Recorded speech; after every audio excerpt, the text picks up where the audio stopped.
How to add profile photo on Instagram. Hey guys, welcome back to this YouTube channel.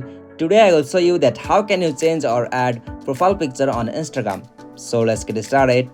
On this process, at first you'll have to open the application Instagram with your account. Alright, so after you open the Instagram app with your account, you'll got such interface. So from here, you'll have to tap on your profile icon just at the bottom right corner.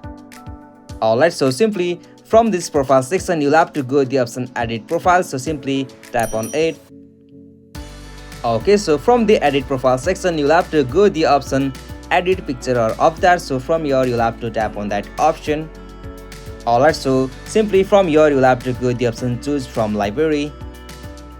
Alright, so simply from here you'll have to choose the picture whom you want to add as an profile picture on Instagram. So I'm choosing this one, and after you done this, you'll have to just tap on the done option just at the top right corner.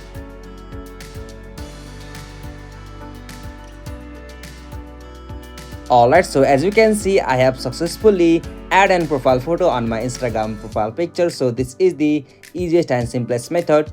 Hope you found this video helpful to you, and please don't forget to subscribe our YouTube channel for more quick and short tutorial like this. Thank you for watching this video. Have a nice day.